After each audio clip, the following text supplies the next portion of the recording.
This Nursing 224 lecture will look at nursing situations for respiratory needs, and different topics that will be covered in this lecture include pneumonia, COPD, tuberculosis, malignancies of the upper and lower airways, and also respiratory failure.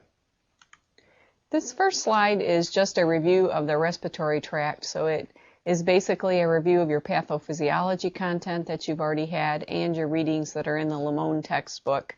So as you review this, some questions to ask might be which lung has 3 lobes, which would be the right, which lung has 2 lobes, which is the left, and which pleural lining lines the lung, which pleural lining lines the thorax, how much fluid is normally present in the pleural space, and just information on what the alveoli do and different things like that. Please review your speaker notes to look at the functions of the respiratory system, which include oxygen transport, respiration, and also ventilation. Some common pulmonary symptoms that are seen on patients that come in with either infectious diseases or malignant diseases and those types of things of the respiratory system include dyspnea, cough, increased sputum, hemoptysis, wheezing, chest pain.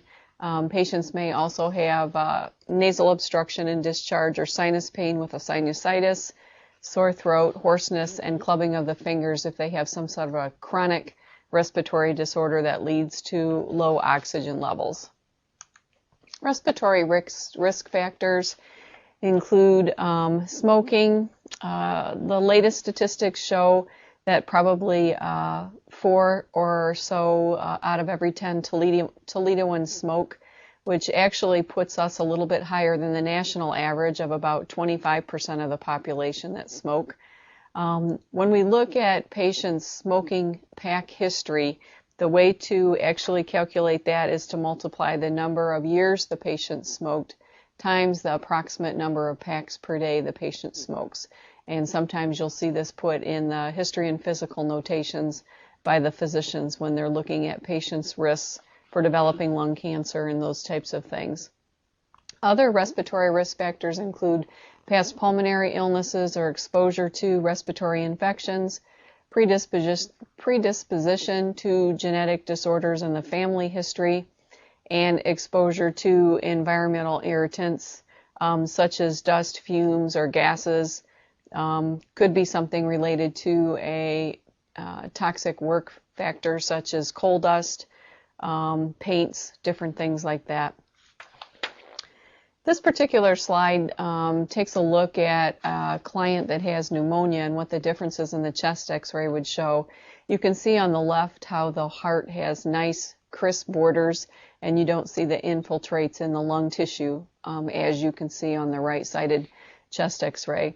Pneumonia is actually an acute inflammation of lung tissue, and it's the most common cause of death from infectious diseases in the United States. It's the 6th leading cause of death in the United States.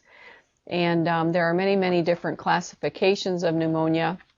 It can be community-acquired, hospital-acquired, and it can be caused by many different organisms.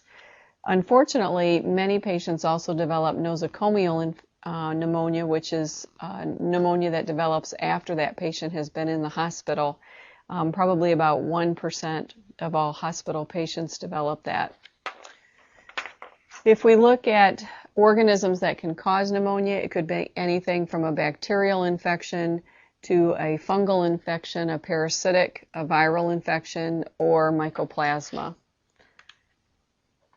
Preventing upper respiratory infections and pneumonia, some important prevention strategies would be to teach about transmission, teach about the proper handling of secretions, have patients and staff use good hand washing, vaccinate high-risk populations, and encourage patients to stop smoking. Flu and pneumonia vaccines are 2 vaccinations highly recommended for the elder population and also those population segments that are at high risk for developing these 2 different types of disorders. The first nursing situation we're going to talk about with the respiratory lecture is a 76-year-old male client who has been admitted to the emergency room for shortness of breath, Patient feels warm to the touch, has malaise, which just means kind of not a lot of energy, not feeling that great. And patient also has pain in his chest when he coughs. Patients with bacterial infections of the lungs typically will have fevers as high as 101 to maybe even up as high as 105. They may have chills. They may have also pleuritic chest pain and tachypnea. You may see use of accessory muscles. Patient may also have elevated pulse, especially if that patient has an associated fever.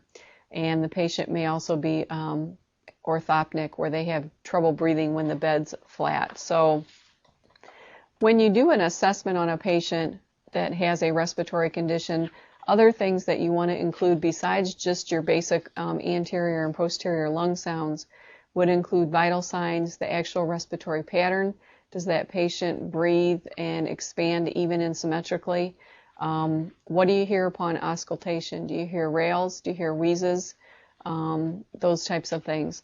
Does the patient have pain or discomfort in the chest or with coughing? What's that patient's nutritional status and fluid intake? Obviously, the patient in poor nutritional status and that's dehydrated is even at further risk of getting over that infection just because of the risk factors involved.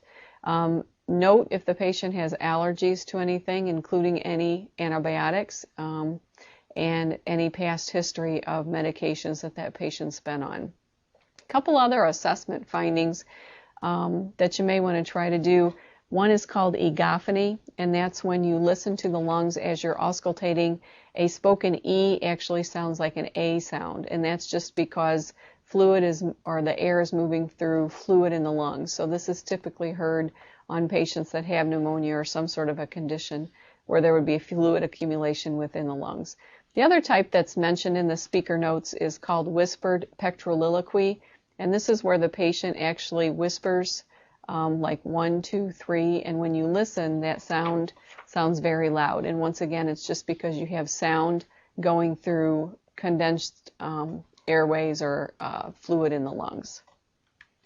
On our particular case scenario, we're going to say that you went ahead and did your assessment on this patient and found the vital signs listed as they are. Patient had 102 fever, BP of 154/82, pulse of 105, and respirations of 32. Upon auscultation, you heard crackles in the left lower lobe only. Patient had some dusky nail beds, a productive cough with rust-colored sputum.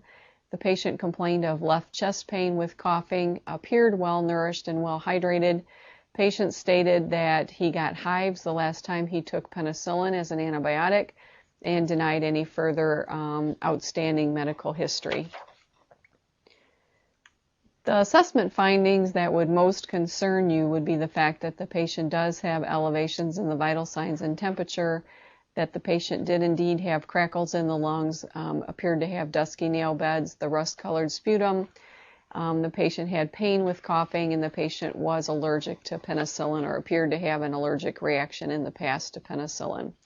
So besides normal orders as far as hydration and what antibiotic that patient would be on, what other admission orders would you expect? If you listed that you would also need a diet order, you would need to know approximately how often to check vital signs.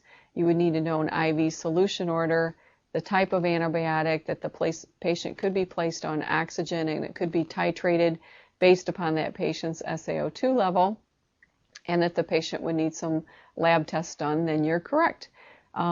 That's a typical order with the oxygen listed at 2 to 3 liters per nasal cannula, and then titrate that O2 within that realm in order to keep the patient's SaO2 above 90%. The patient would need sputum culture for gram stain and CNS to see which organism is growing in the lung. And also the CBC with diff would actually show elevations in the white blood cell if that patient had an infective process going on. And the Chem7 might show changes within electrolytes and other types of abnormal lab values, and chest x-ray would show consolidation if that patient had pneumonia going on. The patient may also have blood cultures ordered just because of the elevation in the temperature and the fact that the patient did come in feeling so lousy and that type of thing. Usually takes about 48 to 72 hours to get the culture and sensitivity results back from the lab. So typically a patient's going to be placed on an antibiotic that's going to be considered probably the most appropriate one based upon their symptoms. However, when the culture and sensitivity results get back, that patient's antibiotic may need to be changed to something that better fits what organism is actually growing in the patient's lungs. The IV running of D5.5 at 125 would be appropriate for this patient because we do want a fluid goal of probably between 2 to 3 liters per day. That patient's going to have quite a bit of insensible fluid loss from labored breathing and also the fever. And so if we ran the IV at 125 milliliters per hour, that patient would be getting about 3 liters per day of fluid just from the IV. Usually most patients will improve within 24 to 48 hours after being placed on antibiotics. If the patient is not improving, continues to have a fever, or seems to deteriorate in condition, then the physician needs to be notified to see what else going on with that patient. The complications from pneumonia can include pleural effusion, shock. The patient may go into multi-system failure. And if the patient does not improve and also has a history of smoking and some red flags that could indicate that patient might have something more than just pneumonia going on, the patient may be possibly worked up for lung cancer. To prioritize the nursing responses in looking back through the orders that were given, what would you want to do first and why? Well, first of all, you'd always want to get your culture and sensitivity before you ever started your antibiotics so that you would get accurate results. If you do it the other way, then you're going to have skewed results based upon the antibiotic being given first. So always get your culture and sensitivities done and sent to lab before you go ahead and start the patient on antibiotics. Obviously, another first priority is going to get that patient on some oxygen once you find that the O2 sat is not looking very good and those types of things. And then getting your IV started and getting your antibiotics started are going to be important measures that you're going to want to do also. These would be examples of appropriate calls for nursing for the patient with pneumonia. And remember that you'd always need to follow that with your related to. So in looking at the first one, perhaps you'd want to write it as ineffective airway clearance related to bronchospasm and thick secretions secondary to pneumonia. Nursing interventions are going to include to improve airway patency by encouraging that patient to drink more, try to humidify the air, have the patient perform coughing and deep breathing exercises, and use an incentive spirometer. The patient will no doubt have aerosol treatments ordered to help if the patient has bronchospasm along with the pneumonia symptoms. And the patient's going to be most comfortable with the head of the bed elevated.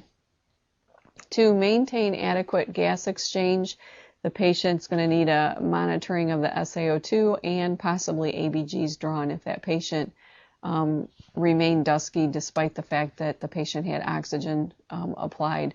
Look for signs and symptoms of hypoxemia and respiratory distress, such as elevated pulse, restlessness, fatigue, use of accessory muscles, those types of things. And the patient will be pretty wiped out when they're initially that ill to need hospitalized for pneumonia, so gradually increase activity as their respiratory status improves. Analgesics such as NSAIDs and oral hygiene are two different comfort measures that could be provided for the patient. And to increase nutrition and hydration are also important. So perhaps at this point that patient might tolerate small frequent meals a little bit better, especially if they have respiratory distress going on at the same time. Discharge teaching is going to include follow-up care, balance of rest and activity, the signs and symptoms to report to the physician, such as return of fever, return of respiratory distress symptoms, those types of things.